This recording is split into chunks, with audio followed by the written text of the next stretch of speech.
Welcome to Capitol Preview, a weekly bipartisan discussion with Iowa legislators about the key issues facing our state. Brought to you by Mediacom. Good morning. My name is Bill Peard. I'm the Executive Vice President of the Iowa Cable and Telecommunications Association and Mediacom. Our guest today on Capitol Preview is Senator Charles Schneider, Republican from District 22, who represents Waukee, West Des Moines, Clive, and Windsor Heights. Well, good morning, Charles. Morning. And I'm glad you were able to make it this morning on this cold ML King holiday. So I'm happy to be here. I'm just going to kind of jump in. It was a busy week last week. There was a lot of pomp and circumstance and some getting together with the legislature, kind of some bills introduced. And so you play a very important role as president of the Iowa Senate. So what happened during last week, the first week? I know I kind of went into it a little bit, but I kind of wanted you to give your spin on what happened last week in the legislature. Sure. Well, you're absolutely right. That first week of the legislative session is a lot of pomp and circumstance. So on the first day, we gavel in, we have our opening prayer and the Pledge of Allegiance, and we give opening remarks. At least I give opening remarks. The Senate Majority Leader gives opening remarks, and so does the Senate Minority Leader. And then that's pretty much it for the day. On the second day of that week, we always have the condition of the state address given by the governor. Mm-hmm. So Governor Reynolds did that, and we meet together as a joint body in the House chamber.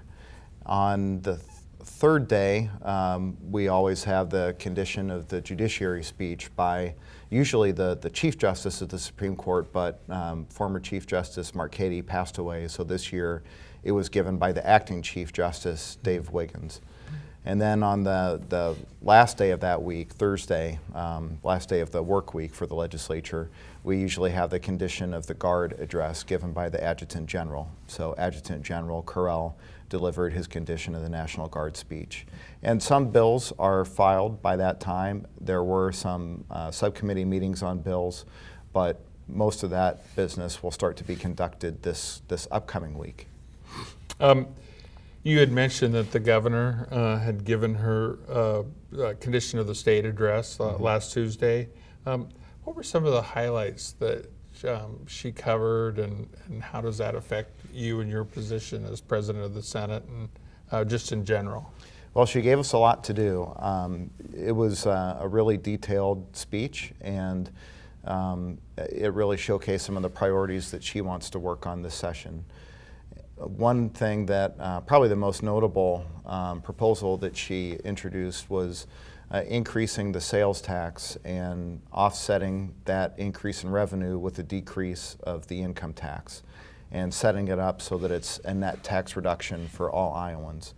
So part of the reason for her proposal to increase the sales tax would be to fund the IWIL Trust, Iowa Water and Land Legacy Trust, that is supposed to be set up to help improve water quality and also to provide funds for recreational trails and other outdoor recreational activities. So that would be offset with a reduction in a couple of taxes. One, a reduction in the property tax levy for mental health. Some of the revenue raised from the income tax, as she has laid it out, would go toward funding mental health rather than putting it on the back of property taxpayers. Mm-hmm. And the other part of that proposal would be to reduce the income tax down to 5.5% at the top rate. That would make us 20th in terms of income tax rates if that were to go into effect, and that positions us a lot better than where we are right now. Right now we have very high income tax rates compared to other states, and we're not very competitive when it comes to attracting capital or keeping capital here, because it tends to flee to areas where it's going to be taxed less. So that was one proposal. Another proposal was to review occupational licensure in our state. We have when it comes to the percentage of jobs that are regulated by licensure or have licensure requirements, we're one of the top in the country. I can't remember the exact percentage, but it's maybe something like 25% of all occupations in Iowa require some kind of licensure. and that acts as a barrier to people who want to start their own jobs, start their own businesses, because they have to meet these licensure requirements and pay licensure fees in order to get started. And another proposal that she introduced is trying to fix the child care cliff. And what that means is, right now, if you get child care benefits because your income is less than 145% of the federal poverty level, then once you go above that mark, you lose all of your benefits completely. So that discourages a lot of people from taking promotions at their jobs or wanting to work full-time for a 40-hour-a-week job, because they know that if they do, they'll be earning too much to keep their child care benefits. So those are some of the highlights from her speech.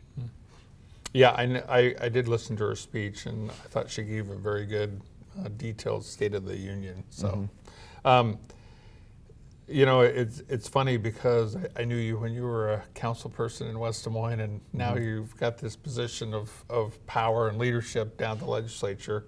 So it's kind of humbling to talk to you a little bit. But I know you made some opening remarks to start the legislative session too, and you mentioned you would like to see Iowa do more tax reform, which you kind of touched a little bit on the governor's thing. What's driving that for you? So it's not just for me. A lot of Iowans, a lot of businesses, small businesses, and a lot of retirees talk about the need to lower our income tax. Yeah. And the reason is we've got some of the highest top marginal rates in the U.S. There's a group called the Tax Foundation that actually ranks states in terms of business tax climate. And right now we rank 42nd out of the 50 states. That's an improvement from where we were last year. Last year we were 45th or 46th. We're improving because of the income tax bill that we passed, the income tax cut bill that we passed 2 years ago. But still, 42nd is not where we want to be. And we know we'll continue to move higher in that ranking as our income tax bill from 2 years ago takes effect. But you know, we're not going to be able to compete with states on things like having mountains or oceans or having nice weather year-round. So we need to focus on factors that we can control. And income tax rates are one thing that we do control. And the lower we can make them, the more attractive we'll be to businesses who want to start or relocate here or open up an operation here. We'll be more attractive to entrepreneurs who want to start their businesses here and grow them here. It will be more attractive to college graduates who want to work somewhere where they're going to be able to keep more of their income to pay off student loans or to save for a house or to start a family or to start saving for their children's education. So the more competitive we can be with tax rates, the better that will be for our state. Well, good luck to you and your colleagues. I mean, Iowa is a great state and a smart legislature, so I know you guys will figure out a way. Oh, I appreciate that. To make us better. Yeah, we do have a lot going for us. So we've got a great quality of life. Right. We've got an educated workforce. We have a highly regarded education system, one of the best, if not the best, in the country. Right. And a hardworking population, low commute times. But a lot of times those things get lost in the mix because the first thing a lot of people pay attention to is tax rates. So we've got a great story to tell, but you know, we need to get our foot in the door to be able to tell it. Right. Keep telling it, Senator. You also mentioned the need, and you talked a little bit about that, about the occupational licensing. Can you elaborate just a little bit more on that for people so they understand a little bit more what that all represents? Yeah. So an occupational license is basically a license from the state giving a person permission to perform the job that they want to do. So hairdressers, for example, have to get a license before they can open up a shop or go work for Great Clips or something like that. And who issues those? What department issues those? There are it depends on the license. Okay. There are licensing boards for each occupational license, and those boards, basically unelected officials or bureaucrats, are responsible for deciding what requirements have to be satisfied, what the fees are, and those types of things. Right. They probably have to run those by the legislature for approval, but effectively it's unelected bureaucrats making these decisions.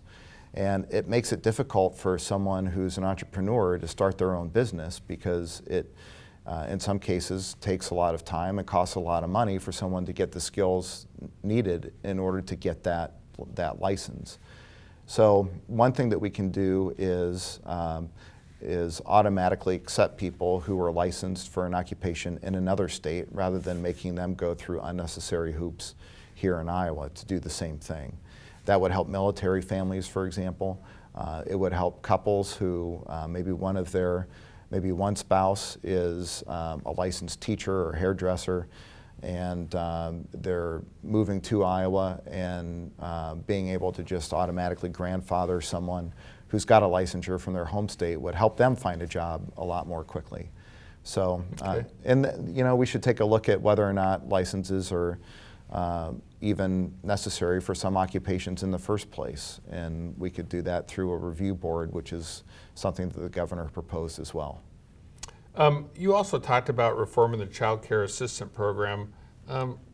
Why does that need to change, and how would you change that? So this is another barrier to work for people who want to accept promotions or maybe work a 40-hour work week who aren't doing that already. And the reason it's a barrier is under current law, people get child care assistance benefits from the state if they make up to 145% of the federal poverty level. But once they get above that level, all of those benefits are automatically cut.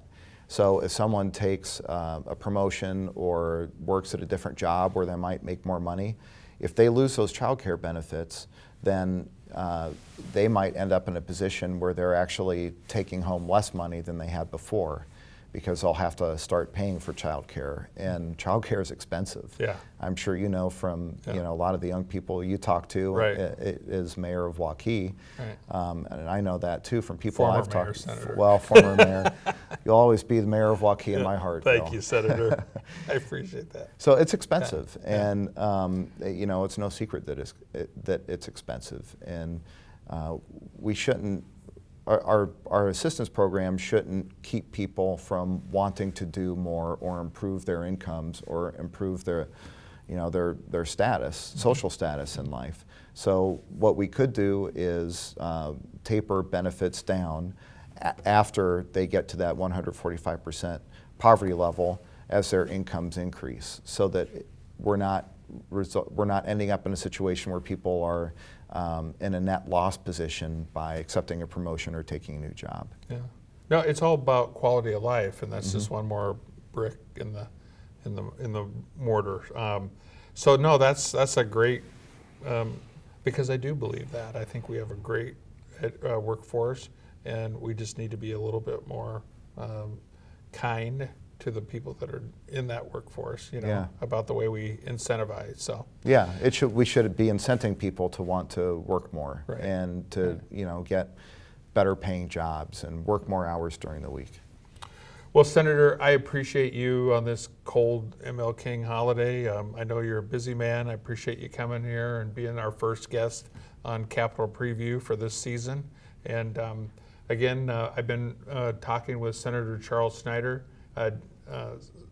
District 22 Republican Senate that represents Waukee, West Des Moines, Clive, and Windsor Heights.